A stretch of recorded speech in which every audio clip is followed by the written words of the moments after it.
പുതിയൊരു വീഡിയോയിലേക്ക് എല്ലാവർക്കും സ്വാഗതം. ഇഷ്ടംപോലെ മാങ്ങയൊക്കെ ലഭിക്കുന്ന ഒരു സമയമാണല്ലോ അല്ലേ അപ്പോൾ നമുക്ക് അതിൻ്റെ കൂടെ തന്നെ നല്ല മാമ്പഴങ്ങളും കിട്ടും.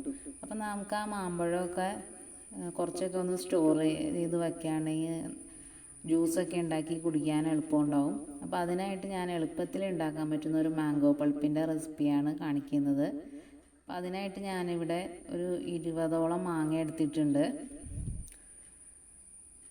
അപ്പോൾ ഇനി അതിൻ്റെ തൊലിയൊക്കെ ഒന്ന് കളഞ്ഞെടുത്ത് വെച്ചിരിക്കുന്നതാണിത്. ഇനി നമുക്ക് ഇതിനെ ഒന്ന് ചെറുതായിട്ട് കട്ട് ചെയ്ത് മാറ്റിയെടുക്കണം. അപ്പോൾ നമ്മുടെ കടയിൽ നിന്നൊക്കെ കിട്ടുന്ന മാംഗോ പൾപ്പിൻ്റെ അതേ ടേസ്റ്റിലുള്ള മാംഗോ പൾപ്പ് നമുക്ക് തയ്യാറാക്കി വയ്ക്കാം. അപ്പോൾ ഞാനിവിടെ ഒരു മാസത്തോളമൊക്കെ ഞാൻ ഇത് ഫ്രിഡ്ജിൽ വെച്ച് ഉപയോഗിച്ച് നോക്കിയിട്ടുണ്ട് കേട്ടോ. കേടാവാതെ എനിക്ക് കിട്ടിയിട്ടുണ്ട്.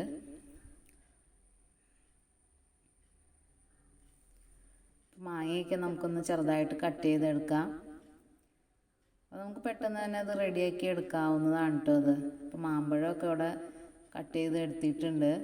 ഇനി നമുക്കിത് മിക്സിയുടെ ജാറിലേക്ക് ഇട്ട് കൊടുക്കാം.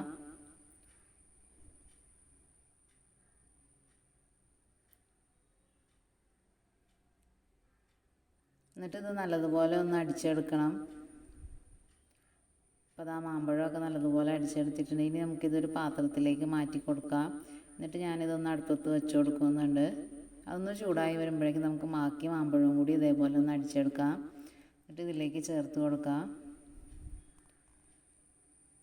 എന്നിട്ട് ഇത് അടി പിടിക്കാതിരിക്കാൻ നമ്മൾ കൂടെ ഇളക്കി കൊടുക്കണം കേട്ടോ. നല്ലോണം ഒന്ന് ചൂടായി കഴിയുമ്പോൾ തീ അല്പം കുറച്ച് വെച്ച് ചെറു തീയിൽ വേണം പിന്നീട് ഇത് ഇളക്കി കൊടുക്കാൻ. അല്ലെങ്കിൽ ഇത് പൊട്ടിത്തെറിച്ച് കയ്യിലൊക്കെ തെറിക്കാനുള്ള ചാൻസ് ഉണ്ട്. അപ്പോൾ വളരെ സൂക്ഷിച്ച് വേണം അത് ചെയ്യാനായിട്ട്. അപ്പോൾ അത് ഏകദേശമൊക്കെ ഒന്ന് കുറുകി വന്നു തുടങ്ങിയിട്ടുണ്ട്. ഈ സമയത്ത് ഞാനൊരു 250 ml കപ്പിൽ 1 കപ്പോളം പഞ്ചസാര ചേർത്ത് കൊടുക്കുന്നുണ്ട്.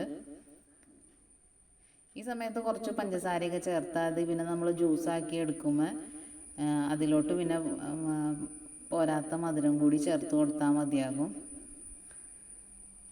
പിന്നെ ഇതിലേക്ക് ഞാനൊരു 2 ടേബിൾ സ്പൂണോളം വിനാഗിരിയും കൂടി ചേർത്ത് കൊടുക്കുന്നുണ്ട് കേട്ടോ. അപ്പോൾ അതാ നമ്മുടെ മാംഗോ പൾപ്പൊക്കെ ഇവിടെ നല്ലതുപോലെ റെഡിയായി വന്നിട്ടുണ്ട്. അപ്പോൾ അതാ നമ്മുടെ പൾപ്പൊക്കെ ഒന്ന് വെള്ളമൊക്കെ വറ്റി കുറുകി തുടങ്ങിയിട്ടുണ്ട്.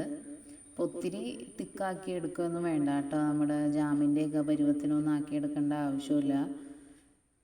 അതിലെ വെള്ളമൊക്കെ വറ്റി ഇപ്പോൾ ഏകദേശം ഒന്ന് കുറുകി വന്നിട്ടുണ്ട്. ഇനി തണുത്ത് കഴിയുമ്പോൾ ഒന്നും കൂടി ഒന്ന് കുറുകി വരും. ഇനി നമുക്ക് അടുപ്പ് ഓഫ് ചെയ്യാം. അപ്പോൾ അത് തണുത്ത ശേഷം ഞാൻ ഇപ്പോൾ കുപ്പിയിലേക്ക് ഒന്ന് മാറ്റി കൊടുക്കുകയാണ്. നല്ലതുപോലെ തണുത്തിട്ട് വേണം നമുക്ക് കുപ്പിയിലേക്ക് ആക്കി കൊടുക്കാനായിട്ട്. അപ്പോൾ അത് നല്ല തിക്കായിട്ടുള്ള മാംഗോ പൾപ്പ് ഇവിടെ റെഡി ആയിട്ടുണ്ട്. നമ്മൾ കടയിൽ നിന്നൊക്കെ വാങ്ങുന്ന അതേ ടേസ്റ്റ് തന്നെയാണ് നമ്മുടെ ഈ മാംഗോ പൾപ്പിനും. അപ്പോൾ അധികം പ്രിസർവേറ്റീവ്സ് ഒന്നും ചേർക്കാതെ തന്നെ നമുക്കിത് സിമ്പിളായിട്ട് വീട്ടിൽ തന്നെ ഉണ്ടാക്കിയെടുക്കാം. ഇനി നമുക്കത് നമ്മുടെ ആവശ്യത്തിനനുസരിച്ച് ഫ്രിഡ്ജിൽ നിന്ന് എടുത്ത ആവശ്യത്തിന് വെള്ളവും പഞ്ചസാരയും ചേർത്ത് ഉപയോഗിക്കാവുന്നതാണ് കേട്ടോ.